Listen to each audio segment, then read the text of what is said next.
मित्रों, नमा संस्कृताय अध्यात्म शिक्षण संस्थान में आपका स्वागत है। ठीक है। और कहते हैं कि कर्म करना ही हमारा कार्य है और फल की चिंता हमें नहीं करनी चाहिए, है ना। इसलिए कर्म करते रहिए, जब तक आपको सफलता प्राप्त न हो जाए तब तक अपने अध्ययन कार्य में लगे रहिए। इसी के सेशन में हमने कल संधियों का सामान्य परिचय पढ़ा था और समान परिचय में हमने बताया था कि संधि की परिभाषा और संधि का प्रगत प्रत्यय। तो एक बार उसका पुनरावलोकन करते हुए एक संस्मरण कर लेते हैं कि ये संधि शब्द कैसे बना हुआ है या परिभाषा क्या होती है। देखिए, संधि शब्द सम उपसर्ग पूर्वक धा धातु के की प्रत्यय से लगकर बना हुआ है और संधि का शाब्दिक अर्थ होता है मेल या जोड़ होता है। इसके बाद आपको बताया गया था कि संधि कितने जगह अनिवार्य होती है या संधि कितने स्थानों पर अनिवार्य होती है और कितने स्थानों पर संधि ऐच्छिक होती है। तो संधि जो है एक पद पर अनिवार्य होती है और संधि किसी धातु एवं उपसर्ग पर अनिवार्य होती है धातु और संधि समास पर अनिवार्य होती है तथा वाक्य में संधि जो है ऐच्छिक होती है। हम वाक्य में संधि करें अथवा ना करें। इसके बाद आपकी चर्चा चल रही थी कि संधि समय, जब संधि आप करते हैं तो संधि करते समय क्या होता है, उसमें कुछ परिवर्तन सामने आते हैं। यानी संधि का मतलब होता है जोड़। जब कोई चीज़ जुड़ेगी, दो चीज़ें जुड़ेंगी या दो चीज़ें अक्सर आपस में मिलेंगी, जैसे तो उसमें एक नया विकार उत्पन्न होकर के आता है, तो उस विकार सहित शब्दों को हम क्या कहेंगे, संधि कहते हैं। जैसे कि अगर हम क्या है दूध और क्या है चावल को एक साथ मिला दें तो क्या होता है, उसमें खीर एक नया प्रोडक्ट बन के आता है। यानी उन दोनों का एक जब आप जोड़ते हैं, मेल मिलाप होता है, पकाते हैं तो उसमें खीर बन के आती है, तो उसमें नया प्रोडक्ट, नया उत्पाद बन के आता है। उसी प्रकार से वर्णों में जब संधियाँ पढ़ रहे हैं तो संधियों में जब दो वर्ण आपके मिलते हैं तो उसमें नया प्रोडक्ट, नया विकार उत्पन्न आकर के आता है। उन्हीं विकारों के सहित हम जो पदों का प्रयोग करते हैं उन्हें हम संधि कहते हैं। उसके बाद आता है कि संधि मुख्यतः कितने प्रकार की होती है। संधि मुख्यतः 3 प्रकार की होती हैं, स्वर संधि, व्यंजन संधि और विसर्ग संधि। और उसमें से स्वर संधि के कुछ भाग हमने दिए हैं, उन्हीं स्वर संधि का हम पहले अध्ययन करेंगे। उसके पहले हम आपको बता दें कि पहचान क्या होती है स्वर संधि, व्यंजन संधि और विसर्ग संधि की।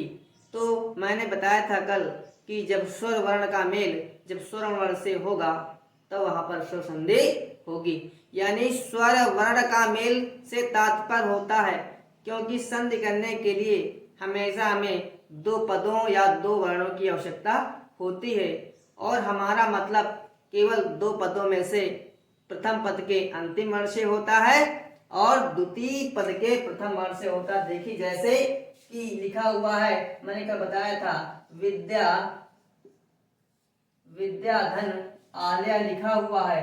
तो यहाँ देखिए, हमें केवल 2 वर्णों से हमारा मतलब है, बाकी किसी वर्ण से मतलब हमारा नहीं होता है। अब देखिए, अभी चूंकि हम स्वर संधि पढ़ रहे हैं, स्वर संधि का उदाहरण दिया गया हुआ है, तो इसमें अंतिम पद कौन नजर आ रहा है, तो देखेंगे कि अंतिम पद जो है आपका अभी यहाँ नहीं है।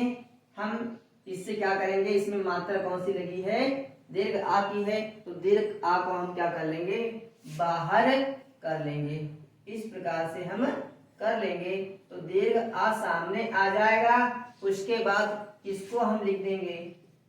तो देखिए, मैंने कहा कि संधि करते समय हमेशा 2 वर्णों से हमारा तात्पर्य होता है। प्रथम पद का अंतिम वर्ण ये हो गया और उत्तर पद का प्रथम वर्ण ये हो गया। हमारा केवल इन्हीं 2 वर्णों से मतलब है, अन्य किसी वर्ण से मतलब हमारा नहीं है। तो जब दीर्घ आ मिलेंगे तो दीर्घ आ बनेंगे, तब इन दोनों का मान खत्म हो जाएगा। उसके बाद जो है विद्य शब्द हम उसी प्रकार से हम लिख देंगे। ठीक है। अब देखिए नियम ये होता है कि अगर किसी व्यंजन के बाद कोई स्वर आता है तो वह स्वर अपने आगे वाले व्यंजन में जुड़ जाता है। तो ये दीर्घ आ द्या में जुड़ जाएगा तो क्या बन जाएगा आपका, देखिए विद्यालय बन जाएगा। अब देखिए यहाँ पर स्वर वर्ण का मेल स्वर वर्ण से हुआ है, यानी इसीलिए क्या इसे स्वर संधि कहेंगे। यानी प्रथम पद का अंतिम वर्ण कुछ स्वर है और द्वितीय पद यानी उत्तर पद का प्रथम वर्ण क्या है, कोई स्वर है, इसीलिए यहाँ पर स्वर संधि हो गई है। उसके बाद देख लीजिए उसी प्रकार से व्यंजन संधि है। जब व्यंजन वर्ण का मेल जब स्वर या व्यंजन वर्ण से होगा तब वहां पर व्यंजन संधि हो जाएगी। कैसे, या कहें प्रथम पद का अंतिम वर्ण कोई व्यंजन वर्ण हो और उत्तर पद यानी दूसरे पद का प्रथम वर्ण कोई स्वर या व्यंजन वर्ण हो तब वहां पर व्यंजन संधि हो जाएगी। उसके बाद उसी प्रकार से विसर्ग संधि है। प्रथम पद का अंतिम वर्ण कोई विसर्ग होगा और उत्तर पद यानी बाद वाले पद का प्रथम पद क्या होगा, कोई स्वर या व्यंजन होगा तो उसे विसर्ग संधि कहेंगे। फिर से देख लीजिए प्रथम पद का अंतिम वर्ण कोई विसर्ग होगा तथा द्वितीय पद का प्रथम वर्ण कोई स्वर या व्यंजन होगा तब वहां पर विसर्ग संधि हो जाएगी। अब देखिए हम जो है संधियों के अंतर्गत जो है आज हम स्वर संधि के भेदों का थोड़ा अध्ययन करेंगे और आज हम एक संधि स्वर संधि में हम दीर्घ संधि का अध्ययन करेंगे। तो देखिए स्वर संधि के मुख्यतः कुछ भेद लिखे गए हैं आपके इस श्वेत पट्ट में और इन्हीं का हम अध्ययन करेंगे। यह टीजीटी, टीटी और एलटी ग्रेड की परीक्षाओं के लिए अनिवार्य है या अन्य परीक्षाओं के लिए भी दृष्टि अनिवार्य है। तो देखिए स्वर संधि में क्या है, स्वर संधि के ये भेद हैं। कौन से भेद हैं, पहला दीर्घ संधि का भेद है, दीर्घ संधि है, इसे दीर्घ स्वर संधि कहेंगे।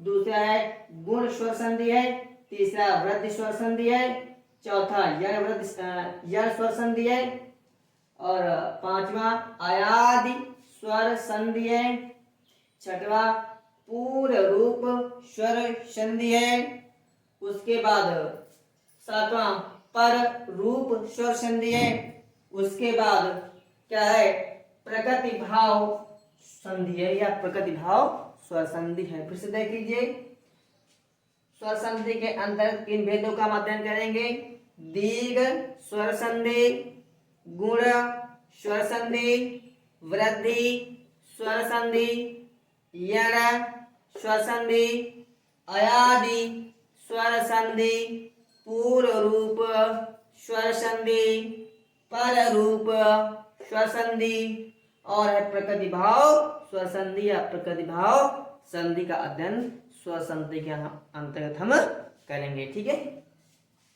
अब देखिए कि यहाँ पर हम पहली संधि स्वर संधि के अंतर्गत कौन सा संधि का अध्ययन करेंगे, तो पहले हम स्वर संधि के अंतर्गत हम क्या है दीर्घ स्वर संधि का अध्ययन करेंगे। और जैसा कि संस्कृत में सूत्र होता है आकाह सवर्णे दीर्घ, क्या है आकाह सवर्णे दीर्घ। ठीक है। तो अब ये सूत्र कैसा है, यह सूत्र है दीर्घ विधि सूत्रम। कैसा है, दीर्घ विधि सूत्रम। ठीक है। कैसा है, दीर्घ विधि सूत्रम, क्योंकि यही सूत्र दीर्घ संधि का विधान करता है। ठीक है। अब देखिए अब हमने इस सूत्र को देख लिया तो अब इसमें क्या करेंगे, हम इसी सूत्र के अनुसार हम संधियां करेंगे। कैसे, जैसे क्या लिखा हुआ है आकाह सवर्णे दीर्घ। ठीक। अब यहाँ आपके मस्तिष्क में ये आ जाना चाहिए कि ये अक है क्या। अब किसे कहेंगे, तो देखिए अब क्या है प्रत्याहार। क्या है, अब क्या है, प्रत्याहार है। कैसे, देखिए हमने महेश्वर सूत्र पढ़ाया था, जो जो जब हम महेश्वर सूत्रों के आधार पर या उसके माध्यम से हम प्रत्याहार बनाना आपको बता रहे थे, तो उसी में एक अक था प्रत्याहार, पहले ही अक था, और अक प्रत्याहार में जो जो वर्ण आएंगे उसी को हम ले लेंगे। उसके बाद क्या है, सवर्णे। सवर्णे का मतलब होता, सवर्ण का मतलब होता अक का सवर्ण, यानी जिस जाति, जिस रंग, जिस रूप का अक होगा, उसी रूप, उसी आकार, उसी रंग का क्या होगा, उसका सवर्ण होगा। जब दोनों मिलेंगे तो दीर्घ बन जाएंगे। अब देखिए पहले हम अक की बात कर लेते हैं कि अक प्रत्याहार में कौन कौन से वर्ण आएंगे, क्योंकि अक की बात इन्होंने कह दिया है। ठीक है, ये तो है अकार माने अक। अक में अक क्या है, प्रत्याहार है। और अक प्रत्याहार में कौन कौन से वर्ण आएंगे, तो अक प्रत्याहार में देखिए कौन कौन से आएंगे, आ से लेकर के का तक के वर्ण आ जाएंगे। यानी मैंने बताया था, जब महेश्वर सूत्र की परिभाषा से बता रहा था, तो अक प्रत्याहारों में, प्रत्याहार के अंदर क्या दिया था, महेश्वर सूत्र में क्या दिया था कि महेश्वर सूत्र में प्रयुक्त आदि वर्ण और अंत वर्ण के सभी वर्णों का बोध कराएगा। आदि से अंत वाले वर्णों का, सभी वर्णों का बोध कराएगा, सिवाय इत संज्ञक वर्णों को छोड़ करके। तो देखिए इत संज्ञक वर्ण हमारा ये हो गया है, और कौन सा ये है, ड़ और का है, तो इन दो हम वर्णों को हम नहीं लिखेंगे, बाकी सभी वर्णों को हम लिख लेंगे। क्या होगा, देखिए आ हो गया, ई हो गया, उ हो गया, आ, ई, उ, री और ली। ये आ गए अक के अंतर्गत आ गए। अब कह रहा इसी का सवर्णी। सवर्णी का मतलब ये कहा कि जैसा अक हो उसके बाद भी एक अक और आ जाए, यानी तब सवर्णी होगा। यानी अक के बाद हमारा ऐसा नहीं है कि आपका ये अक में है ऐसा आ जाए, जैसे कि जैसे हम अक लिख रहे हैं, तो आपका जैसे अक ये हो गया आ, ई, उ, री और ली। उसके बाद क्या हो, आप कहते हैं सवर्णिक, सवर्ण वर्ण कौन सा है, आप कहते आ के बाद ई आ जाए, या आप आ के ई के बाद आ जाए, या उ के बाद ली आ जाए, या ली के बाद ऐसा आ जाए, तो ऐसा बिल्कुल नहीं होगा, ऐसा बिल्कुल नहीं होगा।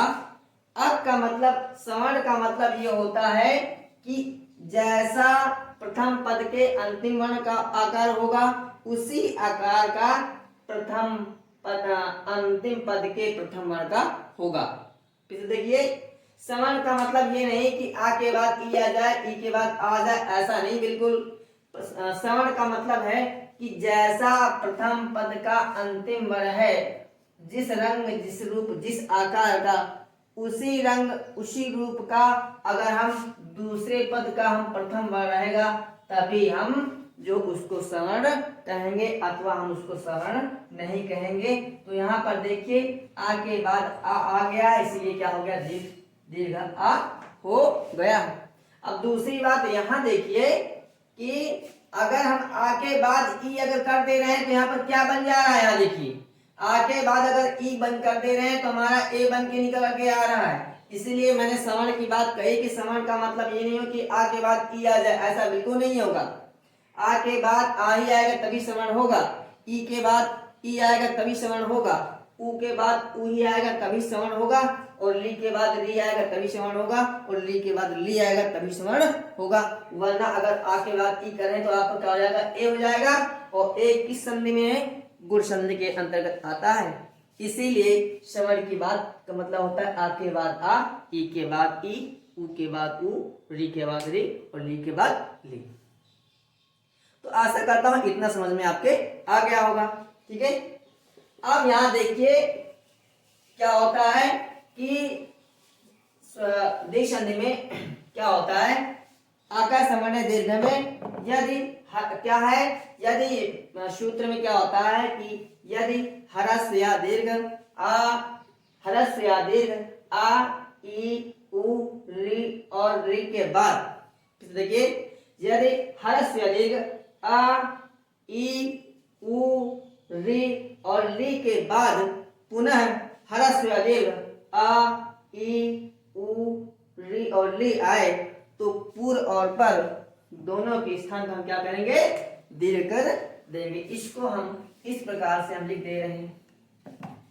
यहाँ हो गया, यहाँ हो गया, मतलब इसको मान लिया हमने प्रथम पद माना, प्रथम पद, और इसको माना हम अंतिम पद, और अंतिम पद में हमसे मतलब रहेगा प्रथम वर्ग से और अंतिम वर्ग से, और इसके भी अंतिम वर्ग से मतलब हमारा रहेगा। जैसे मान लो इसको हमारे आ और इसको मान लो ई और उ और क्या है री और री। उसके बाद हम अंतिम पद क्या होगा, आ हो गया, या ई के बाद ई होगा, उ के बाद उ होगा, और री के बाद री होगा, और ली के बाद ली होगा, तभी हमारा क्या हो जाएगा, दीर्घ संधि बन करके आएगा। देखिए इस प्रकार से बन करके आपका आएगा, ठीक है, इस प्रकार से। और ली हमेशा हमेशा छोटा होता है, इसका दीर्घ ली होता है हमेशा, ली इसका क्या होता है, ह्रस्व ही होता है, ठीक। तो एक सूत्र मैं दे रहा हूं, जैसे कि अब हम पहले हम लेंगे आ वाले उदाहरण। कौन से लेंगे हम, पहले हम आ। मित्रों समय कितना हो गया, समय देख लीजिए, समय 9। अब देखिए हम पहले कौन से लेंगे, आ वाले उदाहरण लेंगे। कौन से, आ वाले उदाहरण। तो आ के एक मस्तिष्क में हम एक डायग्राम बना दे रहे हैं। क्या है, जैसे क्या होता है कि ह्रस्व आ धन ह्रस्व आ बराबर क्या हो जाएगा, दीर्घ आ होता है।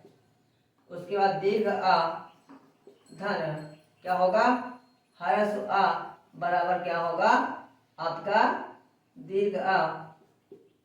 उसके बाद आपका ह्रस्व आ धन दीर्घ आ बराबर क्या होता है आपका दीर्घ आ, और दीर्घ आ धन दीर्घ आ बराबर क्या होता है, दीर्घ आ होता है। दीर्घ संधि की पहचान होती है, यानी ह्रस्व आ धन ह्रस्व आ बराबर दीर्घ आ, और ह्रस्व आ दीर्घ आ धन ह्रस्व आ बराबर क्या हो गया, दीर्घ आ। उसके बाद ह्रस्व आ धन दीर्घ आ बराबर दीर्घ आ, और दीर्घ आ धन दीर्घ आ बराबर दीर्घ आ। इसी को आपको पढ़ना है, इसके अतिरिक्त आपको किसी को नहीं पढ़ना है। आ के उदाहरणों में, इसके आ के उदाहरण देखिए, जैसे कि मैं आपके सामने कुछ उदाहरण लिख रहा हूं। जैसे राम धन अवतारा, क्या है, राम धन अवतारा। अब यहां देख लीजिए आप कि चूंकि हम स्वर संधि पढ़ रहे हैं, और स्वर संधि में कौन सी संधि पढ़ रहे हैं, दीर्घ संधि पढ़ रहे हैं। तो पहले आपको आपके मस्तिष्क में यह आ जाना चाहिए कि जब हम स्वर संधि पढ़ रहे हैं तो स्वर वर्ण का मेल स्वर वर्ण से होगा, तब वहां पर स्वर संधि होगी। चूंकि स्पष्ट रूप से यहाँ स्वर वर्ण दिखाई नहीं दे रहा है, इसलिए हमें जरूरत इस बात की है कि हम स्वर वर्ण हम पहले लाएं, यानी प्रथम पद के अंतिम अंश में हम क्या है, स्वर हमें दिखाई दे, और द्वितीय पद के प्रारंभ में तो स्वर दिखाई दे रहा है, तभी स्वर संधि होगी। तो हम क्या करेंगे, जब यहाँ पर आपका स्वर नहीं दिखाई दे रहा है, देखिए यहाँ पर इसमें मान में क्या है, इसमें कोई ना कोई मात्रा है।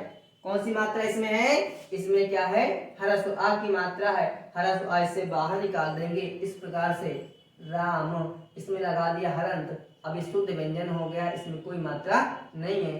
अब आ को हमने बाहर कर दिया है, उसके बाद ये क्या है, आ है, ठीक। अब इसको हम दो भागों में तोड़ दें इसको भी, तो क्या हो जाएगा, इस प्रकार से हो जाएगा, इसमें कोई दिक्कत नहीं आनी चाहिए, ठीक है। प्रथम पद का अंतिम वर्ण कोई स्वर है, द्वितीय पद का अंतिम वर्ण, द्वितीय पद का प्रथम वर्ण का कोई स्वर है तो दोनों के स्थान पे क्या हो जाएगा, कोई स्वर हो जाएगा। और स्वर कैसे होगा, दीर्घ एक आदेश हो जाएंगे। तो यहाँ मिलाइए हरस आ धन हरस आ, अब क्या बन गया, हरस आ धन हरस आ बराबर दीर्घ आ बना। तो इन दोनों की जगह में क्या लिख देंगे, दीर्घ आ। अब जब इन दोनों का मान हमारा दीर्घ आ गया है तो इन दोनों का मान हमारा खत्म हो गया है। ठीक है, शेष जो पद रहेगा उसको हम उसी प्रकार से उतार देंगे, नीचे लिख देंगे। और उसके बाद क्या करेंगे, देखिए नियम ये होता है, अगर किसी व्यंजन वर्ण के आगे कोई स्वर वर्ण है तो नियम होता है कि जो ये स्वर होता है अपने आगे वाले व्यंजन में जुड़ जाता है। यानी आ की मात्रा दीर्घ आ की मात्रा मा में जुड़ जाएगी तो क्या बन जाएगी, देखिए रामा। शेष इस भाग को लिख देंगे, क्या बनेगा, रामावतारा। क्या बनेगा, रामावतारा। इतना समझ में आया। इसके बाद देखिए और एक दो उदाहरण देखता हूं आके ही, उसके बाद ई के उदाहरण हम नेक्स्ट करेंगे। जैसे मैं लिख दूं कि दैत्य धन अरि, दैत्य धन अरि, क्या देखिए दैत्य दैत्य धन या और दैत्य धन, चलिए देखते हैं दैत्य धन अरि। यहाँ पे देखिए कोई स्वर दिखाई नहीं दे रहा है तो क्या करेंगे, व्यंजन से हम स्वर अलग कर देंगे। तो इसमें कौन सी मात्रा दिखाई देने लगेगी, कौन सा वर्ण आ जाएगा, यहाँ पर हलंत आ जाएगा। जब स्वर निकलेगा हलंत आ जाएगा, उसके बाद हरस आ से बाहर निकल जाएगा क्योंकि हरस की मात्रा हरस ये है। उसके बाद ये इसको हम दो भागों में तोड़ देंगे। ठीक है, अब देखिए प्रथम पद का अंतिम वर्ण आपका आ है, हरस आ है, और द्वितीय पद का प्रथम वर्ण क्या है, हरस आ है। तो इन दोनों की जगह में क्या आ जाएगा, दीर्घ आ जाएगा। देखिए हरस आ बराबर दीर्घ आ, तो इन दोनों की जगह में क्या आ गया, दीर्घ आ गया। अब इन दोनों का मान खत्म हो गया। अब क्या शेष जो भाग बचा हुआ उसको हम नीचे लिख देंगे। ठीक है, अब देखिए नियम ये होता है, अगर किसी व्यंजन वर्ण के आगे कोई स्वर है तो व्यंजन स्वर अपने आगे वाले व्यंजन में जुड़ जाएगा, आ की मात्रा इसमें आ जाएगी या में, तो क्या बन जाएगा, दैत्य। ठीक, उसके बाद और उदाहरण देख लीजिए। जैसे कि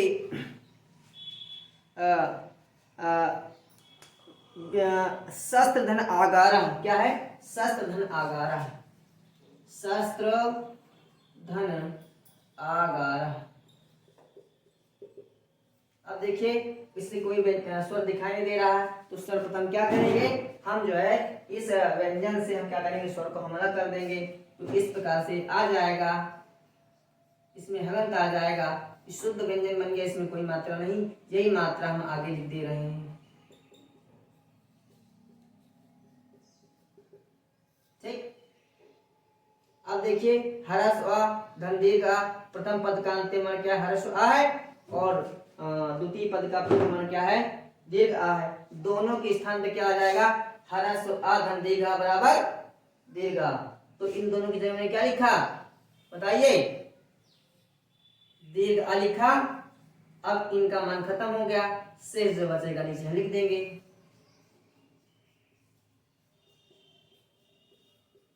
ठीक, अब देखिए नियम, अब ये स्वर है, ये व्यंजन है, तो ये स्वर इसमें जुड़ जाएगा त्रा में, तो क्या बन जाएगा, देखिए शस्त्रागार। ठीक, उसके बाद आप एक उदाहरण और देख लीजिए। ठीक है, विद्याधन आलया, ठीक है, विद्याधन आलया,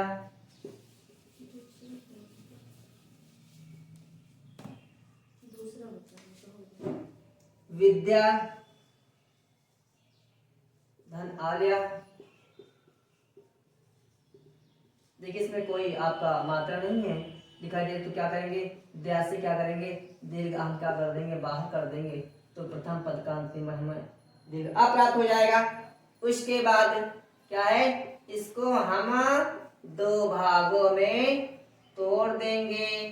अब देखिए दीर्घ आ धन दीर्घ आ बराबर दीर्घ दीर्घ आ धन दीर्घ आ बराबर दीर्घ आ। इन दोनों की जगह क्या कर देंगे, हम दीर्घ आ लिख दिया हमने, इन दोनों का मान खत्म हो गया। शेष भाग को हम उसी प्रकार से नीचे लिख देंगे। ठीक है, और क्या करेंगे, मैंने बताया अगर स्वर के किसी व्यंजन के आगे स्वर है तो यह स्वर इसी व्यंजन में जुड़ जाएगा, तो ये क्या हो जाएगा, दया बड़ा बन जाएगा और क्या बन के आ जाएगा, विद्यालय। एक उदाहरण और देख लेते हैं।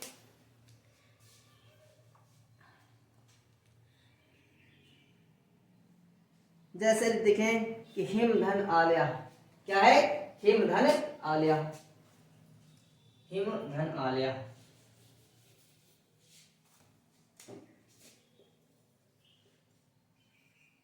हिम धन आलिया, देखिए इसमें कोई मात्रा दिखाई नहीं दे रही क्योंकि हम स्वर संधि पढ़ रहे हैं, इसलिए हम क्या करेंगे, क्या हम व्यंजन से हम स्वर निकाल देंगे। तो माँ में कौन सा स्वर है, ह्रस्व आ है, हमने इसको निकाल दिया है माँ से, तो देखिए आ निकल के आया। अब प्रथम पद का अंतिम मन क्या प्राप्त हुआ हमको, ह्रस्व आ प्राप्त हुआ। अब आलय को हम दो भागों में तोड़ दिया हमने इस प्रकार से, और तो द्वितीय पद का प्रथम वर्ण का दीर्घ आ आया, तो इन दोनों की जगह में क्या आ जाएगा, आधन आ। देखिए आधन आधन आधन आ बराबर ह्रस्व आधन दीर्घ आ बराबर दीर्घ आ गया, इन दोनों की जगह में ऐसा करके आ गया है। अब दोनों का मान खत्म हो गया। अब देखो हिम इसका जो शेष भाग बचेगा उसी प्रकार से हम इसको लिख देंगे। देखिए आ गया, ठीक। अब ये दीर्घ इसकी मात्रा इसमें आ जाएगी, माँ में क्या आ गया, हिमालय, ठीक। ये आपका इस प्रकार से। तो मित्रों आशा करता हूँ ह्रस्व आ धन दीर्घ आ या आ वाले उदाहरण को समझ में आए होंगे, ठीक है। अगले क्लास में आपको मैं ई के उदाहरण, उ के उदाहरण, री के उदाहरण और ली के उदाहरण आपको पढ़ा दूंगा। तब तक के लिए आप क्या है, ये क्लास आपको समाप्त होती है। आशा करता हूँ समझ में आया होगा। कोई गलती हो रही हो प्लीज़ कमेंट के माध्यम में अवश्य बताएं और लाइक करें, सब्सक्राइब करें। आशा करते हैं कि आपके हम वादे पर हम खरे उतरेंगे, ठीक है। आज तक यही रखते हैं। जय हिंद, जय भारत। नमः संस्कृत मित्राणि, अध्यात्म शिक्षण संस्थान में आपका स्वागत है। जो हम संस्कृत का के अंतर्गत व्याकरण में हम संधियों का अध्ययन कर रहे थे, उन संधियों में हमने संधि के समान नियमों को या समान जानकारी दे दी गई थी। इस क्लास में हम क्या है, जो स्वर संधि का जो एक भेद है प्रमुख, दीर्घ संधि, इसका अध्ययन करेंगे। परीक्षाएं आपकी नज़दीक हैं, बिल्कुल।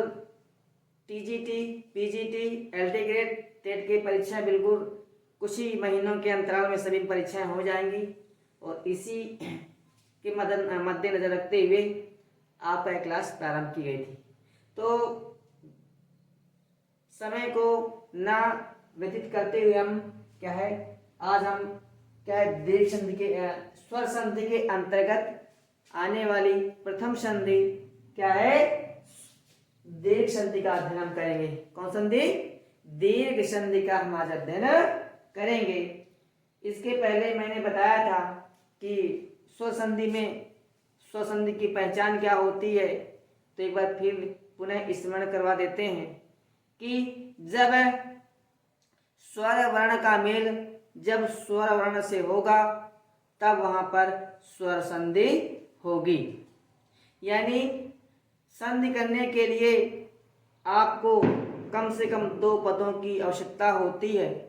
उन दो पदों को अगर हम पहला पद को हम प्रथम पद मान लें और द्वितीय पद को उत्तर पद मान लें, तो जब जो संधि कार्य होगा वह संधि कार्य प्रथम पद के अंतिम वर्ण से होगा और द्वितीय पद के यानी उत्तर पद के प्रथम वर्ण से होगा। जैसे देखिए मान लीजिए एक मोटा सा उदाहरण देखिए, जैसे लिखा हुआ है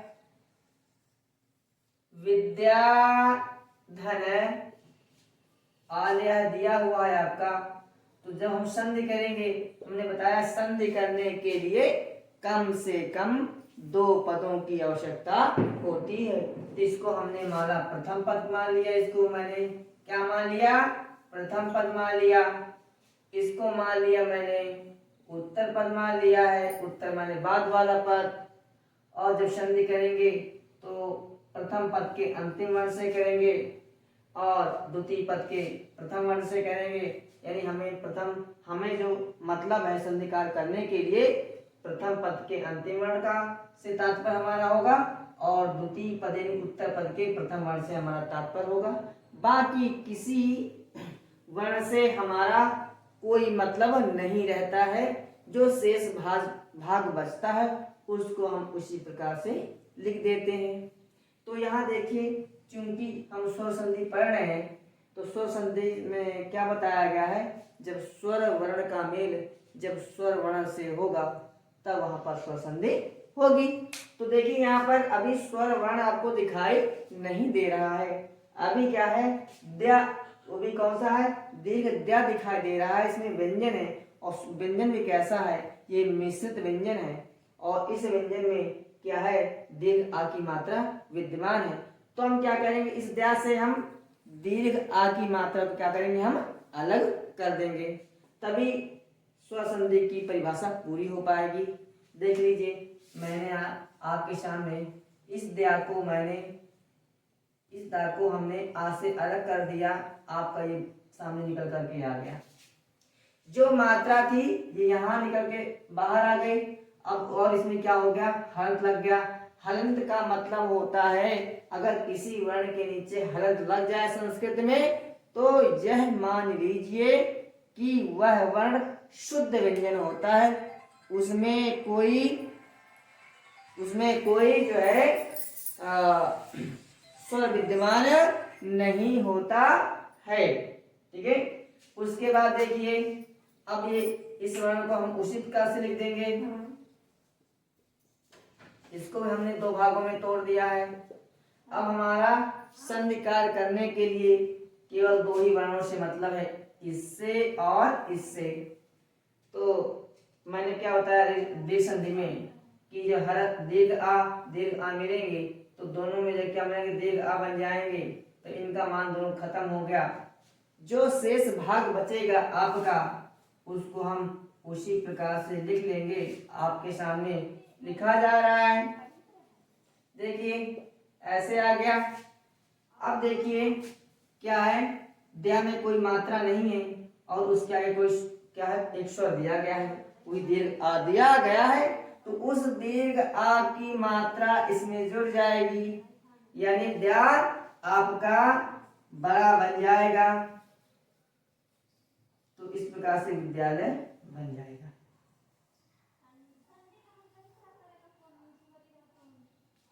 ठीक है, अब देखिए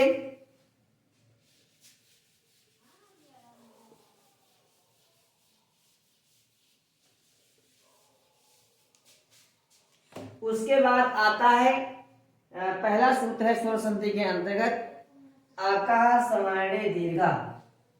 ये सूत्र कैसा है, दीर्घ विधि सूत्रम। यह सूत्र दीर्घ संधि का विधान करता है। अब आपके सामने जो सूत्र लिखा हुआ है, कृपया इस सूत्र पर आप ध्यान दीजिए। क्या लिखा हुआ है, हिंदी में तो क्या होता है, यदि ह्रस्व आ या दीर्घ आ या ह्रस्व आ या दीर्घ ई इस प्रकार होता है, के बाद पुनः ह्रस्व आ या दीर्घ आया या ह्रस्व ई या दीर्घ ई आ जाए तो दोनों की मिलकर क्या बड़ा बना देते हैं। लेकिन जहां पर भी ऐसा होता है, लेकिन फिर भी इस सूत्र को समझ लेते हैं अच्छे प्रकार से, तो हमें वो कुछ रटने की जरूरत नहीं पड़ेगी, क्योंकि संस्कृत में क्या है, रटना कम है और क्या है, स्मरण ज्यादा रखना है। आपके दिमाग में कंठस्थ या गले में कंठस्थ होना जरूरी होता है। अब हम, क्योंकि जो आपका रटने वाला कार्य होता है, ये रटने वाला जो ज्ञान होता है वो कुछ समय के बाद विस्मृत हो जाता है, इसलिए हम केवल कार कर करके यानी एक्सप्रेशन कर करके आपको दिखाएंगे। ठीक है, इसमें आपको ज्यादा समझ में आना चाहिए। जैसे क्या है, लिखा है आकाह सवर्णे दीर्घा, यानी देखिए कह रहा अक का मतलब क्या है, अक का मतलब होता है अक प्रत्याहार, ठीक है। सवर्ण का मतलब होता है, सवर्ण का मतलब होता है उसी वर्ण जैसा। किस वर्ण जैसा? अक वर्ण जैसा। यानी अक प्रत्याहार में जो जैसा वर्ण है उसी सवर्ण जैसा अगर आगे वर्ण आता है तो दोनों मिलकर के दीर्घ बन जाते हैं।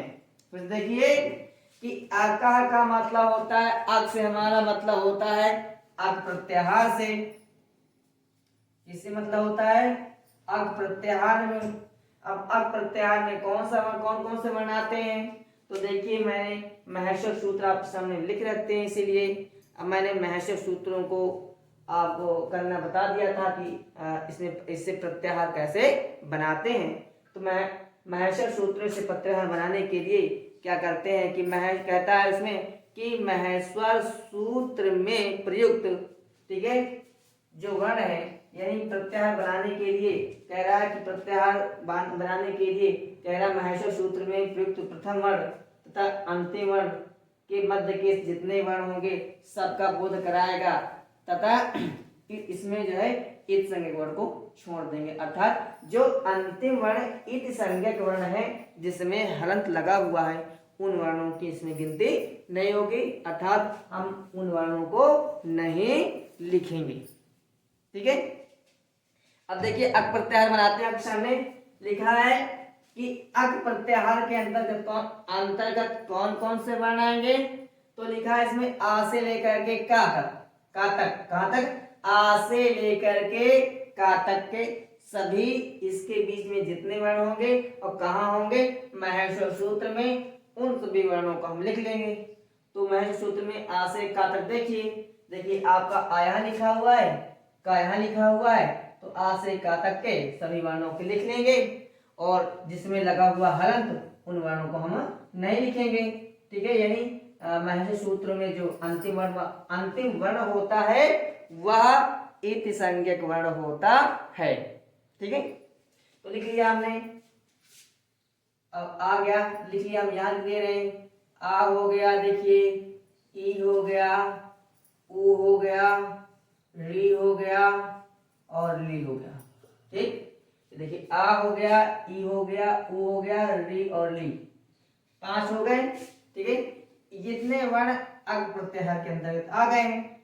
उसके बाद क्या कहा उसने? सवर्णी। क्या कहा? सवर्णी या सवर्णे। सवर्ण का मतलब ये होता है कि जैसा अक प्रत्याहार वाले वर्ण होंगे वैसा ही उसके सामने वाला वर्ण होगा, यानी आ के बाद आ ही आएगा। ऐसा नहीं आप कर सकते हैं कि आ के बाद आप क्या करें? ई कर दें, ठीक है।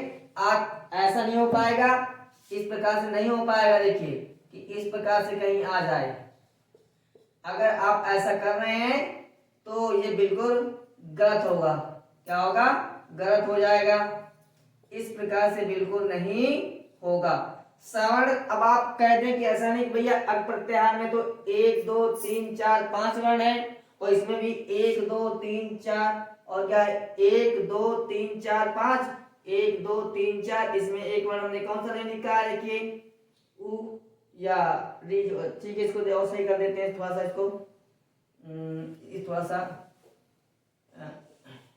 देखिए, अगर हम इस प्रकार से लिखते हैं, इस प्रकार से इसको हम यहाँ री मान लें और इसको यहाँ पर क्या है री कर दें और यहाँ पर क्या ई कर दें या यहाँ पर ऊ कर दें और यहाँ पर क्या करें नहीं, यहाँ पर क्या कर दें आपका आ कर दें और उसके बाद यहाँ का क्या कर दें हम ऊ कर दें। आप सोचें कि देखिए अक प्रत्याहार में कितने वर्ण है? 5 वर्ण है। 1 2 3 4 5 कौन कौन से हैं? हर्ष आ है, दीर्घ आ, हर्ष आ, हर्ष ई, हर्ष उ, हर्ष री और ली।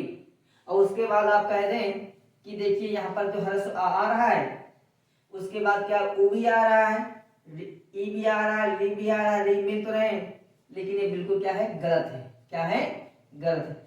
सवर्णी का मतलब ये होता है कि जैसा आपका पहला वाला वर्ण होगा वैसा ही उसी आकार, सवर्णी का मतलब होता है उसी आकार उसी रूप का आगे वाला वर्ण भी होना चाहिए, तब उसको हम सवर्णी कहेंगे। वरना अगर आप आ धन ई कर रहे हैं तो देखिए इसमें कौन सा ए बन के आ रहा है, और ए बन के जब आएगा तो किस में जाएगा, ये गुण संधि में चला जाएगा। किस संधि में जाएगा, गुण संधि में जाएगा। इसलिए ये क्या, ये सवर्णी नहीं है। क्या है, सवर्णी नहीं है। सवर्णी का मतलब होता है कि जैसा अक प्रत्याहार वाले वर्ण हैं, यानी आ अगर आ रहा है तो उसके आगे वाला भी, यानी प्रथम पद का अगर अंतिम वर्ण ह्रस्व आ है या दीर्घ आ है तो द्वितीय पद यानी उत्तर पद का प्रथम वर्ण भी ह्रस्व या दीर्घ आ होना चाहिए। ठीक है, तभी दीर्घ संधि करेंगे और तभी दीर्घ संधि घटित भी होगी। वरना अगर आप आ के बाद ई कर देंगे तो वहां पर दूसरी संधि आ जाएगी। सवर्णी का मतलब यह है कि आ के बाद आ ही हो और ई के बाद ई ही हो और उ के बाद उ होगा, इस प्रकार से होगा। ठीक है, तब वहां पर संधि होगी, दीर्घ संधि। आ के बाद आ जाएगा, ठीक है, ई के बाद ई आएगा, उ के बाद उ आएगा और री के बाद री ही आएगा। री के बाद क्या आएगा, री ही आएगा और री के बाद री आएगा।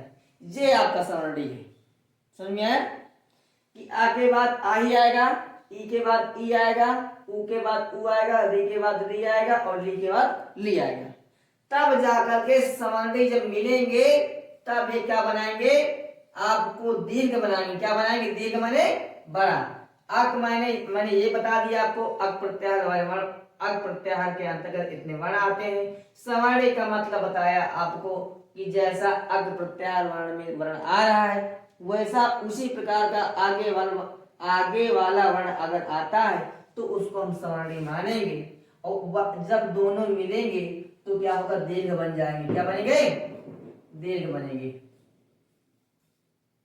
ठीक है, इतना समझ में आया कि नहीं आया। और ये हमेशा छोटा होता है। ठीक है, तो इतना समझ में आपके आया। ठीक है, तो परिभाषा अगर हम ये कह सकते हैं कि यदि अक आ ई उ री ली के सभी भेदों के बाद, सभी भेदों का मतलब 18 भेदों से है। हालांकि 18 भेद अभी यहाँ प्रयोग नहीं हो रहे हैं, केवल ह्रस्व और दीर्घ से हमारा तात्पर्य है। फिर भी हम कह सकते हैं कि सभी भेदों के बाद, फिर कह रहे हैं के बाद उसी के समान वर्ण आए, यानी जैसा आगे हो उसी पास से पीछे भी आए, उसी के समान वर्ण आए, तब पूर्व और पर दोनों मिलकर के दीर्घ एकादेश हो जाते हैं। इतना समझ में आया। या कह सकते हैं कि यदि ह्रस्व आ ई उ या फिर से देखिए, यदि ह्रस्व या दीर्घ आ ई उ रे ली के बाद पुनः ह्रस्व या दीर्घ आ ई उ रे ली आए तो पूर्व और पर दोनों के स्थान पर दीर्घ माने बड़ा बना देते हैं, यानी दीर्घ आदेश हो जाता है।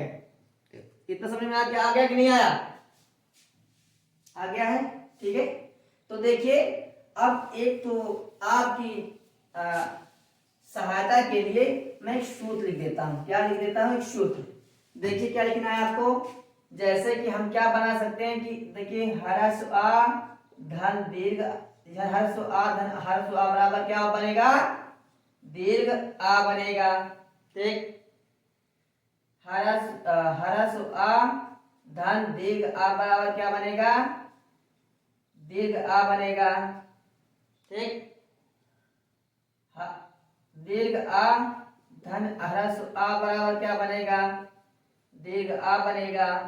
उसके बाद हाँ अच्छा ठीक है, उसके बाद दीर्घ आ धन दीर्घ आ बराबर क्या बनेगा, दीर्घ आ बन जाएगी। इतना समझ में आया। ठीक है, अब जैसे उदाहरण लेता हूं, यानी प्रथम पद, ये मान लीजिए हम इसको मान लें प्रथम पद का अंतिम वर्ण। क्या मान लें, प्रथम पद का अंतिम वर्ण, और इसको मान लें उत्तर पद का प्रथम वर्ण मान लें। ठीक है, इसको प्रथम वर्ण मान लें और इसको मान लें अंतिम वर्ण। ठीक है, ये क्या, इसको हम मान लें प्रथम पद का अंतिम वर्ण मान लें और इसको हम मान लें उत्तर पद यानी बाद वाले पद का प्रथम वर्ण मान लें, तो इसकी सहायता से हम संधि आसानी से कर सकते हैं। जैसे लिखिए, देखिए हिम धन आलिया, क्या है? हिम धन आलिया, ऐसा आपका सामने आ जाए तो आप सोचेंगे कैसे होगा, क्योंकि यहाँ स्वर संधि हो रही है और स्वर संधि में हम दीर्घ संधि पढ़ रहे हैं। तो पहली बात तो आप जो स्वर संधि की परिभाषा उससे मिलान कीजिए। क्या उसमें था स्वर संधि में? जब जब स्वर वर्ण का मेल जब स्वर वर्ण से होगा तब वहां पर स्वर संधि हो जाएगी। तो यहाँ आपका स्वर अभी दिखाई नहीं दे रहा है, इसमें क्या है? व्यंजन है। और कैसा व्यंजन ये भी है? ये आपका मिश्रित व्यंजन है, यानी इसमें क्या है? ह्रस्व आ की मात्रा लगी हुई है ऑलरेडी। ठीक है, तो हम क्या करेंगे? इस ह्रस्व आ की मात्रा को हम क्या कर देंगे? बाहर। इस प्रकार से हम लिख सकते हैं, हमने लिख दिया इनको, यानी ह्रस्व आ बाहर कर दिया है। ये जो आ है इसी माँ का आ है, ये जो आ है इसी माँ का है। ठीक है, अब देखिए आ है, इसको आप चाहे दो भागों में तोड़ें और चाहे ना तोड़ें, कोई दिक्कत नहीं है। ठीक, अब देखिए प्रथम पद का अंतिम वर्ण कौन सा है? जे है। और उत्तर पद यानी अंतिम उत्तर पद या द्वितीय पद का प्रथम वर्ण कौन सा है? दीर्घ आ है। प्रथम पद का अंतिम वर्ण क्या है? ह्रस्व आ। और उत्तर पद का प्रथम वर्ण कौन सा है? दीर्घ आ। अब यहाँ आप मिलान कर लीजिए, ह्रस्व आ धन दीर्घ आ। तो कहाँ है? देखिए ह्रस्व आ धन दीर्घ आ बराबर मैंने क्या लिखा? दीर्घ आ। तो इन दोनों की जगह पर हम क्या लिख सकते हैं? दीर्घ आ। इन दोनों की बराबर क्या है? दीर्घ आ। तो हमने इन दोनों के स्थान पर क्या लिख दिया? दीर्घ आ गया। अब जब दोनों का मान ही खत्म हो गया तो इन दोनों से हमारा नाता टूट चुका है। यानी अगर हम 2 धन 2 करें तो क्या होता है? 4 होता है।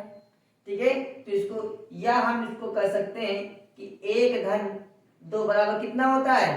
3 होगा। तो जितना मान इसका है उतना ही मान तो उसी का है। ठीक है, तो जितना मान इन दोनों का है उतना ही मान इसका है। तो अब इनसे हमारा नाता टूट चुका है। शेष जो भाग बचेगा उसको हम नीचे लिख लेंगे। हमने लिख लिया, ये आपके सामने आ गया, इतना शेष बचा हुआ है भाग। अब देखिए, क्या किसी व्यंजन के बाद में कोई स्वर है? नियम होता है अगर किसी व्यंजन के आगे कोई स्वर है तो वह स्वर अपने आगे वाले व्यंजन में जुड़ जाता है। या कहें किसी व्यंजन के बाद में कोई स्वर है तो वह स्वर अपने आगे वाले व्यंजन में जुड़ जाएगा। तो अब इसमें 12 की मात्रा आ जाएगी, तो लिख दीजिए इसमें दीर्घ आ की मात्रा कर दीजिए, क्या बन जाएगा?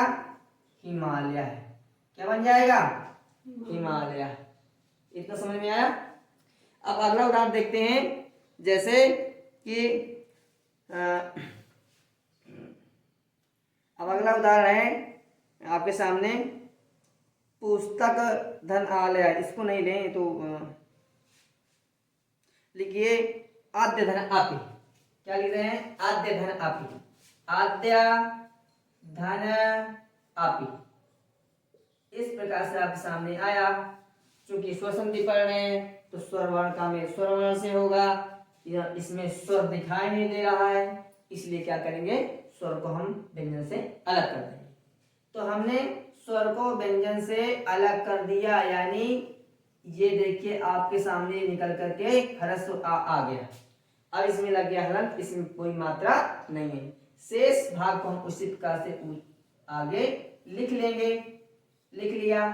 अब देखिए ये क्या है? प्रथम पद का अंतिम वर्ण क्या है? ये प्रथम पद का अंतिम वर्ण है और ये उत्तर पद का प्रथम वर्ण है। हमारा मतलब केवल इन्हीं से है। देखिए इन्हीं से है। अब देखिए ह्रस्व आ धन ह्रस्व आ क्या है? हरस आ धन हरस आ क्या बना बराबर दीर्घ आ। तो हमने इन दोनों की जगह क्या लिख दिया दीर्घ आ। अब इनका मान खत्म हो गया। अब जो शेष भाग बचेगा उसको हम उसी प्रकार से लिख लेंगे।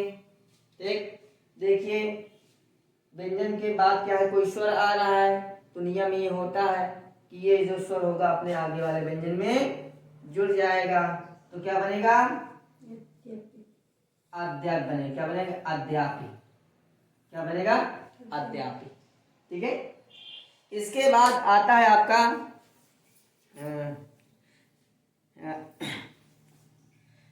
अगला उदाहरण देखिए लिखिए यदा धन अभवत।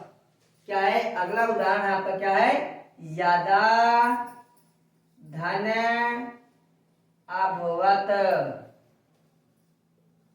जिस आपके सामने है स्वर का मेल स्वर से होगा। स्वर इसमें दिखाई नहीं दे रहा है तो क्या करेंगे दा से हम स्वर बाहर कर देंगे। तो कौन सी मात्रा इसमें है दीर्घ आ की मात्रा हम क्या करेंगे बाहर कर देंगे। दीर्घ आ बाहर आया प्रथम पद का अंतिम वर्ग ये हो गया। उसके बाद क्या करेंगे ये या इसको दो भागों में तोड़ सकते हो कोई दिक्कत नहीं है। इस प्रकार से कर सकते हैं कोई समस्या यहाँ पर नहीं आएगी। प्रथम पद का अंतिम वर्ग दीर्घ आ। द्वितीय पद यानी उत्तर पद का प्रथम वर्ग कौन सा है हरस्व आ। अब देखिए हरस दीर्घ आ धन हरस्व आ बराबर क्या बना देखिए दीर्घ आ धन हरस्व आ बराबर दीर्घ आ बना। तो इन दोनों की जगह क्या हो जाएगा दीर्घ आ हो जाएगा। ऐसा नहीं है कि ये वाला यहाँ आ जा रहा है, ऐसा नहीं है, इन दोनों के स्थान पर आ रहा है। मैंने कहा था परिभाषा में कि पूर्व और पर दोनों के स्थान पर दीर्घ आदेश होगा। ठीक है, तो आप देखिए अब इनका मान खत्म हो गया। अब शेष भाग को हम उसी प्रकार से क्या करें लिख देंगे नीचे। देखिए व्यंजन के क्या है व्यंजन के आगे क्या है कोई स्वर है तो ये स्वर इसमें जुड़ जाएगा दा में। तो क्या बनेगा यदा भवत। क्या बनेगा यदा भवत। ठीक है यदा भवत। इतना समझ में आया। इसी प्रकार से अन्य उदाहरण हो जाएंगे कोई दिक्कत नहीं। जैसे कि विद्याधन आलिया इसको इरेज कर दे रहा हूं मैं अगला उदाहरण ले रहा हूं। जैसे कि अगला उदाहरण है विद्या धन आलिया।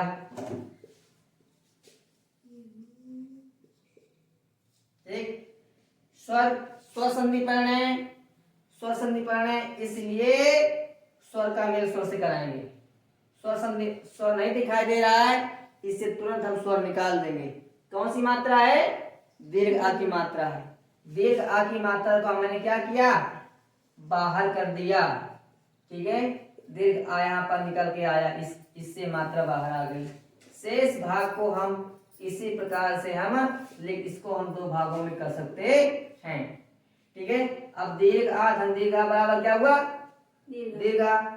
इसके इन दोनों की जगह में क्या आ गया दीर्घ आ गया। इन दोनों की जगह में दीर्घ आ गया। अब इसका मान खत्म हो गया। शेष भाग को हम क्या करेंगे उसी नीचे लिख देंगे। ठीक अब इनको क्या करेंगे आगे वाले स्टेप में हम इसको जोड़ देंगे। जे वाली मात्रा इसमें आ जाएगी तो क्या हो जाएगा विद्यालय। क्या हो जाएगा विद्यालय। ठीक है तो ये तो आपके ई वाले उदाहरण हरस वाले दीर्घ आ वाले उदाहरण है। अब देखिए कि अब आपके सामने क्या है दीर्घ हरस्व ई और दीर्घ ई वाले उदाहरण रखते हैं। हरस्व ई देखिए अब ई के बाद ऐसे आ सकता है हरस ई धन दीर्घ हरस ई धन हरस ई बराबर दीर्घ ई। ठीक और क्या आएगा कि दीर्घ ई धन हरस ई बराबर दीर्घ ई। ठीक है हरस ई धन दीर्घ ई बराबर क्या होगा दीर्घ ई और दीर्घ ई बराबर धन दीर्घ ई दीर्घ ई धन दीर्घ ई बराबर दीर्घ ई। ये आपको ध्यान रखने होंगे। इसको मैं अब इरेज कर देता हूं, देखिए आपके सामने है।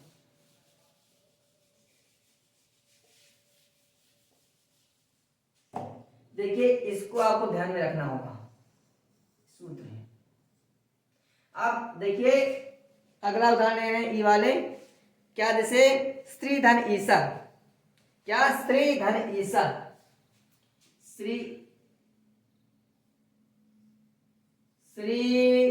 धन ईशा। देखिए स्वर संधि पढ़ रहे हैं तो स्वर का मेल हम स्वर से कराएंगे। इसके लिए क्या करेंगे कि हम इस तरह से दीर्घ ई बाहर कर देंगे। हमने कर दिया दीर्घ ई बाहर कर दिया मैंने इस प्रकार से। इसको कुछ नहीं करना है, अगर आप चाहते हैं इसको तो आप दो भागों में कर सकते हैं, कोई दिक्कत नहीं आएगी।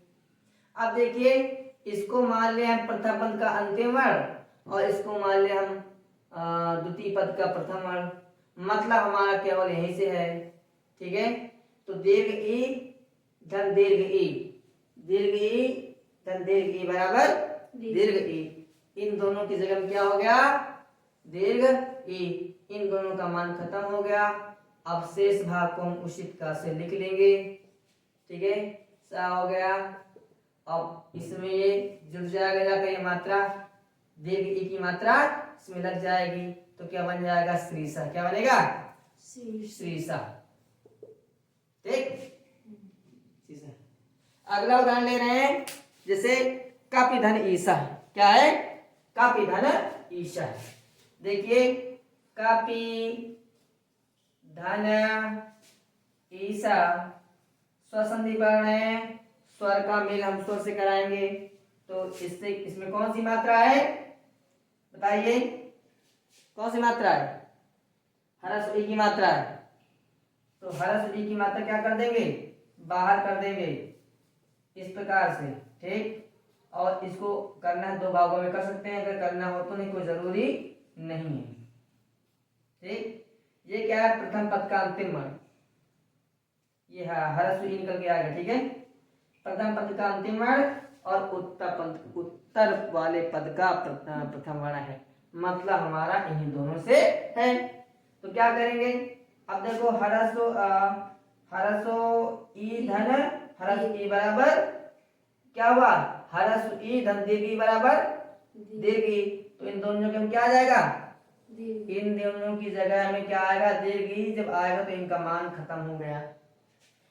शेष भाग को क्या करेंगे, हम उसको नीचे उसी प्रकार से लिख लेंगे, उसमें कोई दिक्कत नहीं आएगी। अब ये मात्रा बाहर है, इस मात्रा को इसमें पा में जोड़ देंगे, तो क्या बन जाएगा, कपीशा। क्या बनेगा, कपीशा बन के सामने आपके आ जाएगा। ठीक, अब देखिए आगे एक दो उदाहरण इसके और देखते हैं कि लिखिए पृथ्वी धन ईसा, पृथ्वी धन ईसा, पृथ्वी धन ईशा। ठीक है, वहां से हम दीर्घ ई बाहर कर देंगे। हमने कर दिया, दीर्घ ई बाहर कर दिया है। ई को चाहे तोड़ो चाहे ना तोड़ो दो भागों में, तो दीर्घ ई धन दीर्घ ई बराबर दीर्घ ई। इन दोनों की जगह में क्या आ गया, दीर्घ ई। इनका मान खत्म हो गया। शेष भाग को हम इसी प्रकार से लिख देंगे। ठीक है, अब इसमें सॉरी में कोई ऐसा ये मात्रा वहां में जुड़ जाएगी। नियम होता है कि अगर वा के आगे यानी अगर किसी व्यंजन के आगे कोई मात्रा आती है तो वह अपने पीछे वाले व्यंजन में जुड़ जाएगी। क्या बन जाएगा, पृथ्वीशा। क्या बनेगा, पृथ्वीशा। एक उदाहरण और देखते हैं, आप हरफ से दीर्घ ई का। देखिए परिधन इच्छा, परिधन इच्छा। परिधन इच्छा, ऐसे परिधन इच्छा कौन सी मात्रा है? हरस ई की। कल तो बाहर सीधा कुछ नहीं करना है, हमने कर दिया हरस ई की मात्रा को बाहर, उसके बाद इसको शेष भाग को मिश्रित प्रकार से लिख दे रहे हैं। ठीक है, हरस ई धन दीर्घ ई, हरस ई धन दीर्घ बराबर दीर्घ ई। ठीक, दीर्घ दी यहाँ पर आ गया है। अब इनका मान खत्म हो गया है, शेष भाग को हम क्या कर देंगे, नीचे लिख लेंगे। ठीक है, अच्छा यहाँ अच्छा आएगा। ठीक, इसमें जुड़ जाएगी मात्रा, क्या बनाएगा? परीक्षा। परीक्षा माने दूसरे की इच्छा, पर माने दूसरा, दूसरे की इच्छा। ठीक है, एक और बताएं। अब एक और देख लीजिए, देखना हो तो आगे देखिए। अच्छा, इसके बाद मैं क्या करता हूं, अब समझ में आपके ये हरस्व ई और दीर्घ ई वाले उदाहरण आपके सामने लिखेंगे। आशा करता हूं समझ में आ गया होगा। अगर नहीं समझ में आता तो एक बार मुझे फिर आप कमेंट कर सकते हैं। ठीक है, अब आपके सामने मैं ऊ वाले उदाहरण लेता हूं। कौन से? ऊ वाले उदाहरण। देखिए, इसी प्रकार से यहां पर भी होगा कि इसको भी इरेज कर देता हूं। हरस ऊ धन हरस ऊ बराबर दीर्घ ऊ, दीर्घ ऊ धन हरस ऊ बराबर दीर्घ ऊ, और क्या है? हरस ऊ धन दीर्घ ऊ बराबर दीर्घ ऊ। ठीक, और दीर्घ ऊ बराबर दीर्घ ऊ। अब आपके इसको हम मान ले प्रथम, क्या है? इसको मान ले प्रथम पद का अंतिम मान ले, और इसको उत्तर पद का प्रथम मान मान ले। ठीक है, यानी क्या है हमारा? प्रथम ये हमारा है, प्रथम पद का ये है, और अंतिम पद यानी उत्तर पद का हमारा ये वर्ण है। ठीक, तो देखिए आपके सामने इनके उदाहरण ले रहे हैं। जैसे कि इन उदाहरणों में जैसे कि ले रहे हैं, सेम बिल्कुल सरल है आपके, इसमें ज्यादा कुछ करने की जरूरत नहीं है। जैसे लिखिए विष्णु विष्णुधन उदया, क्या लिखा मैंने? टू के उदाहरण, विष्णु धन उदया, ऐसा लिख के आया। स्वर संधि पालन है, प्रथम पद का अंतिम वर्ण कोई स्वर होना चाहिए, और उत्तर पद का प्रथम वर्ण भी कोई स्वर होना चाहिए। इसके लिए जब स्वर दिखाई नहीं दे रहा है तो उसको क्या करेंगे, इस जो मात्रा होगी उस मात्रा को क्या कर देंगे, हम बाहर निकाल देंगे। निकाल दिया मैंने आपको आपके सामने। ये अब अड़हरंत वाला हो गया, निःशुद्ध व्यंजन हो गया।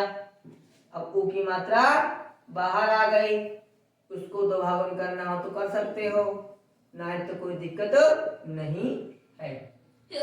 ठीक, अब हरस ऊ तन हरस ऊ, क्या हुआ? अच्छा, एक बात और है, ये संधियां किसके उच्चारण स्थान की समानता के आधार पर भी होती हैं। देखिए, इसका उच्चारण स्थान क्या है? तालु है। ई चू से नहीं गलत, इसका उच्चारण स्थान क्या है? ऊ, ओष्ठ है। उपधमानी नाम ओष्ठ, इसका भी क्या है? ओष्ठ है। तो उच्चारण स्थान की समानता के आधार पर भी संधियां होती हैं। ठीक है, अगर इसका अलग हो जाएगा तो यहाँ संधि दूसरी आ जाएगी। वही कहना है कि यदि हरस या दीर्घ आ या ई ऊ रे के बाद पुनः हरस आ या दीर्घ ई या ऊ या रे ले जाए तो उच्चारण स्थान की समानता के आधार पर दीर्घ एक आदेश हो जाएगा। इसका क्या है? ओष्ठ है, इसका भी ओष्ठ है कि नहीं? अब क्या करेंगे, हम यहाँ से ले लेते हैं। हरस ऊ धन हरस ऊ बराबर दीर्घ ऊ, लिख लिया मैंने। इन दोनों की जगह क्या क्या आ गया? दीर्घ ऊ। अब जब दीर्घ ऊ आ गया है तो क्या करेंगे, शेष भाग को हम लिख लेंगे। अब शेष भाग से हमारा मतलब खत्म हो गया, इन दोनों से हमारा मतलब खत्म हो गया है। ठीक है, इससे मतलब हमारा हो गया है। अब देखिए आगे वाले स्टेप में इस रड़ा में कोई मात्रा नहीं है तो इसके आगे कोई मात्रा दिया है, स्वर दिया है तो इसमें जुड़ जाएगा। तो क्या बन जाएगा? विष्णुदया। क्या बनेगा?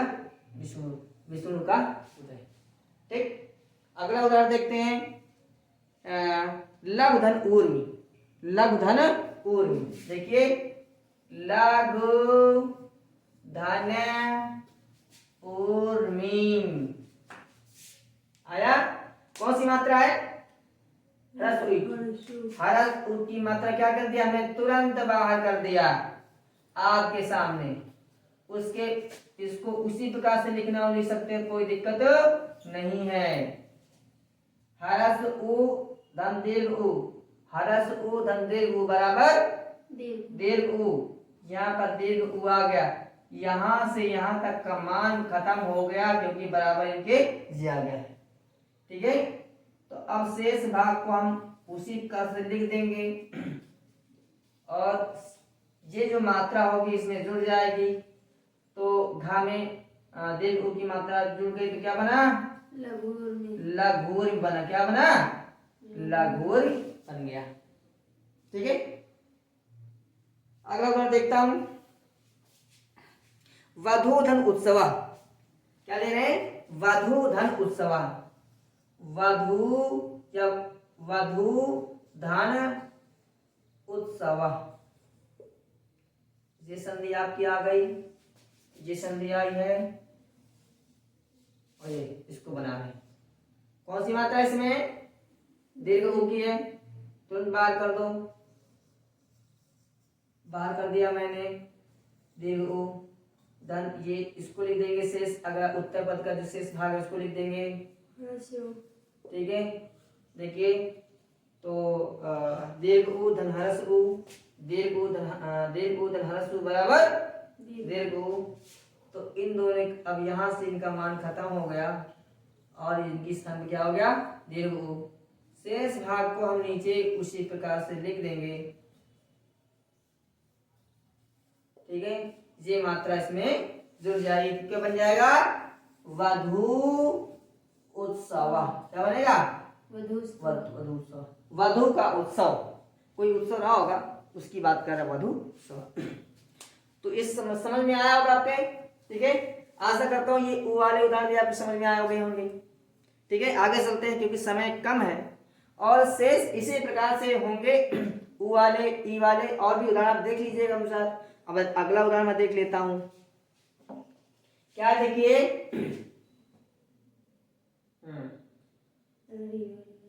अब आपके सामने री वाले उदाहरण। कौन से आएंगे? री वाले उदाहरण। देखिए हरसो री धन हरसो री बराबर दीर्घ री। एक री आया, एक री की मात्रा आएगी। ठीक, वृक्ष कैसे लिखते हो? वृक्ष, ये री की मात्रा है कि नहीं? ठीक है, तो एक जैसे मैंने एक री बना दिया है, एक री मैंने यहां लगा दिया। ठीक है, उसके बाद क्या है? दीर्घ री धन हरस्व री बराबर दीर्घ री। एक री मैंने बनाया और एक री मैंने मात्रा लगा दिया। ठीक, अब क्या देखिए, दीर्घ री धन हरस्व री बराबर क्या आएगा? दीर्घ री। उसके बाद दीर्घ री धन दीर्घ री बराबर दीर्घ री। ठीक, इसको इरेज कर देता हूं।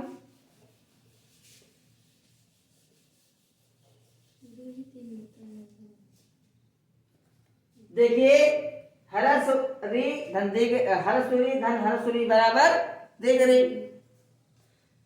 दीर्घ री धन हरस्वरी बराबर दीर्घ री। दीर्घ री धन हरस्वरी बराबर दीर्घ री। दीर्घ री धन दीर्घ री बराबर दीर्घ री। इस आप जो है जैसे अब हम इसको अगर इस प्रकार लिख सकते हैं, जैसे कि हम कहें किसी में कि 1-3 या 1-2 बराबर कितना हुआ 3। इसको हम इस प्रकार लिख सकते हैं 2-1 बराबर 3। ठीक है, या और प्रकार से लिख सकते हैं। ठीक है, कोई दिक्कत नहीं है। तो मतलब का यही आ रहा है। ठीक है, अब देखिए उदाहरण, जैसे इसके उदाहरण बहुत कम मिलते हैं। लिखिए जैसे क्या है उदाहरण में आपके लिए हो त्रिधन रिकारा। क्या है? हो त्रिधन रिकारा। हो त्रिधन रिकारा। कौन सी मात्रा है इसमें? री की मात्रा है। कैसी री है? हर्ष री है। तो क्या करेंगे हम? हर्ष री की मात्रा को हम क्या कर देंगे? बाहर कर देंगे। अब री को हम अगर चाहे तो उसको हम दो भागों में इस शब्द को हम कर सकते हैं, कोई दिक्कत नहीं है।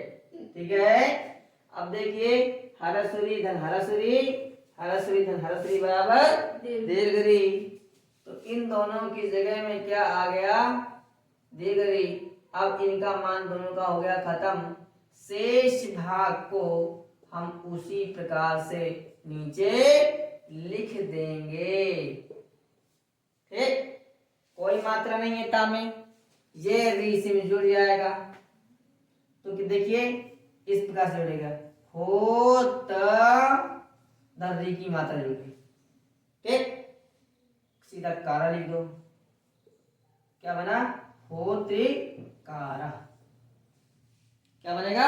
होत्रिकारा। अगला उदाहरण जैसे क्या है? लिखिए मात्र धन रिकार। रिकार मान क्या होता है? ऋण। देखिए अगर लिखिए पितृधन ऋणम। पितृधन, पितृ धन ऋणम। कौन सी मात्रा इसमें? हरसुरी की। हरसुरी की मात्रा मैंने बाहर कर दिया। ठीक है, धन री बाहर आ गया। धन इसको इसी प्रकार से लेकर रहने दें। तो क्या है? री धन री बराबर तिगरी आ गया। इसकी जगह में क्या आ जाएगा? दीर्घ री। शेष भाग को क्या हम उसी प्रकार से नीचे हम लिख देंगे। ठीक, अब ये मात्रा इसमें चली जाएगी तो क्या हो जाएगा? पितृणम। क्या बनेगा? पिता लिखा, इसमें री की मात्रा आ गई। ठीक, जी आ गया पितृणम। पिता का ऋण क्या है? उसी का और देख लीजिए। देखिए मातृधन ऋणम। जितने उदाहरण उतने आप बना सकते हैं, कोई दिक्कत नहीं है कि नहीं? क्या है? कौन सी मात्रा है इसमें? री की मात्रा है। इस री की हर्ष री को मैंने क्या कर दिया? बाहर कर दिया। ठीक है, धन इस री को मैंने आगे लिख दिया उसी प्रकार से। री धन री बराबर दीर्घ री। ठीक है, तो इन दोनों की जगह में क्या आ जाएगा? दीर्घ री। सुनिए एक गलती हमसे हो गई है। यहाँ देख क्या होना चाहिए? दीर्घ री होगा। क्या होगा? दीर्घ री। तो यहाँ पर इस प्रकार से बन के आएगा। यहाँ से गलती हुई। ठीक है, यहाँ दो मात्रा लगेगी पितृणम में। ठीक है, अब देखिए इस प्रकार सामने आ गया लिख करके। क्योंकि क्या है? दीर्घ री है। क्या है? दीर्घ री। तो देखिए इस प्रकार से लिखेंगे। एक हमने एक री मैंने ये लगाया, एक री मैंने और लगा दिया। ठीक, तो क्या बना? मातृणम। ऐसे होगा मातृणम। माता का ऋण। क्या बना? माता का ऋण। अगला देखिए, लिखिए होत धन लिकार। होत धन लिकार। यहां कर दें इससे बन के आ जाएगा होत धन लिकार। और लिकार माने क्या होता है? गहना। क्या होता है? गहना। ठीक है। क्या इसमें देखिए, इसको इसमें कौन सी मात्रा है? री की मात्रा क्या करेंगे? ठीक। और इसमें क्या बनेगा? इसमें बताइए, समझ में कुछ आ रहा है?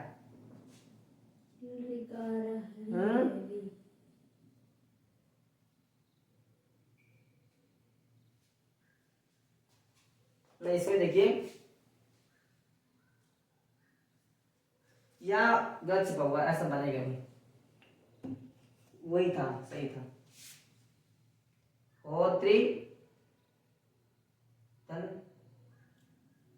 बताइए। नहीं तो हो त्रिकारा बनेगा तो किस प्रकार से बनेगा भाई?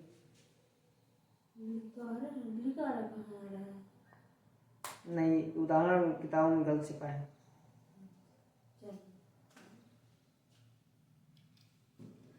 रिकार क्या होगा? रिकार होगा, ये सही होगा। तभी हो त्रिकारा बन गया। तभी आपके सामने क्या बन के आया था? तभी हो त्रिकारा बन गया था। ठीक है, वो गलत दिया। और देखते हैं कोई उदाहरण मिल जाए। देखिए, अगर जो संधियां किताब में दी है वो सही है, या और जो संधियां कभी अगर थोड़ा सा मिस्टेक भी हुआ तो संधि आपकी तुरंत गलत हो जाएगी, आपकी संधि वो नहीं आ पाएगी। एक और लिखिए, नेत्र धन रिभुच्छा।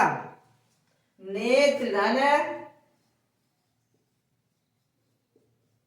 रिभुच्छा।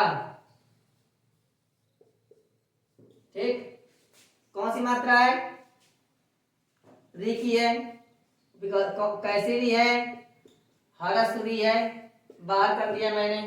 ठीक। इस री को आगे मैंने, इस पद को मैंने लिख दिया आपके सामने इस प्रकार से।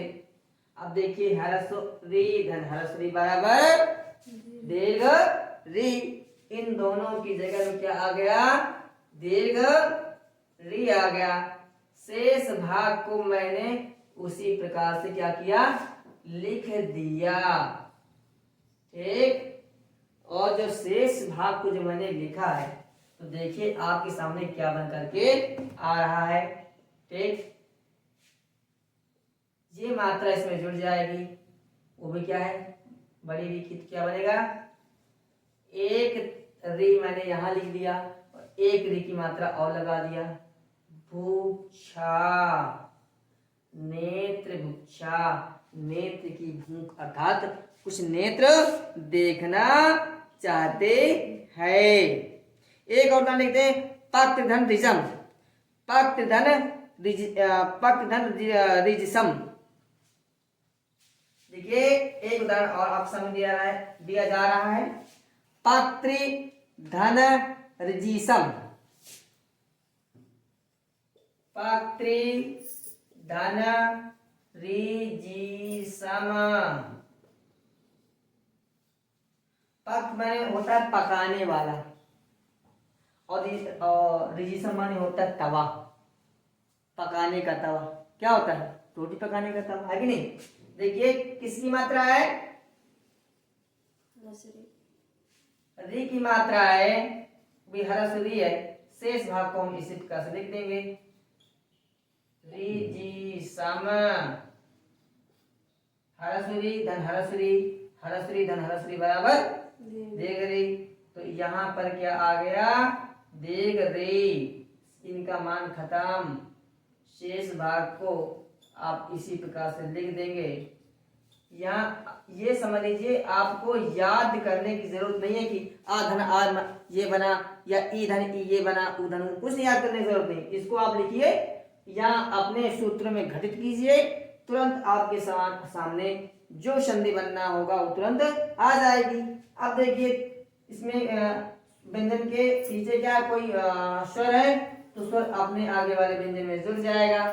री की मात्रा इसमें जुड़ जाएगी। क्या हो जाएगा? पाक एकता माने लिखता के बाद एक री लिखा, एक री में और लिख दे रहा हूं, और फिर क्या हो जाएगा? जीसम हो जाएगा। पक्त जीसम। पकाने का तवा। तो आप अच्छा, इसके बाद ये जो इसका जो ली वाले उदाहरण होते हैं कभी ये दीर्घ संधि में नहीं आते हैं, क्योंकि इसका ली का कभी दीर्घ भेद होता ही नहीं, हमेशा इसका हर्ष भेद ही रहता है। इसलिए ये मत कहिएगा कि सर जो है हम अभी आपको ये ली वाले उदाहरण बताएंगे, ठीक है। इनके उदाहरण आपके सामने बहुत कम ही आते हैं, हालांकि इसमें दे रखे, लेकिन इसको मानने के लिए बिल्कुल तैयार नहीं है कि ऐसा कभी बन सकता है। क्या दिया, होत धन ली कार, क्या बनाओगे भाई, ली में क्या है भाई, व्यंजन के बाद पहले व्यंजन आएगा, उसके बाद ली निकालेंगे तो गलत हो जाएगा। इसलिए कहता हूं कि ली का हमेशा छोटा भेद होता है, इसका दीर्घ नामक भेद होता ही नहीं है। इसलिए इसमें जो है ली के आपके दीर्घ संधि में उदाहरण नहीं मिलते हैं, ठीक है। अगर कहीं मिलते हैं तो आपसे मैं भी अनुरोध करता हूं कि कमेंट के माध्यम से अवश्य बताएं। इस तरीके मैंने कोशिश कर करके, ठीक है, प्रयास कर करके, या हम कहें कि करके, यानी विस्तार पूर्वक कर करके संधि आपके सामने मैंने रख दी। आपको मैंने याद करने के लिए कहीं नहीं कहा है।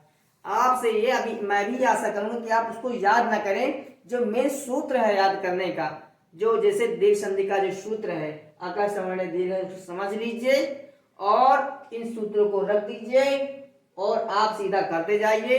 संधियां जो बनेगी हूबहू आपके सामने आ जाएंगी। आपको उसमें परेशान होने की जरूरत नहीं है, केवल आप संधि की परिभाषा याद कीजिए, ठीक है। आज का क्लास आपके लिए समर्पित रहा, ठीक है। अगले क्लास में हम गुण संधि का अध्ययन करेंगे। तो आशा ये करता हूं कि अगली क्लास में आप थोड़ा सा गुण संधि का उदाहरण आप थोड़ा देख लें, परिभाषा देख लें, क्योंकि अगर आप देख लेंगे तो क्या होगा, समझने में आसानी हो जाएगी, ठीक है। आज की हम क्लास का समापन कर रहे हैं। जय हिंद, जय भारत।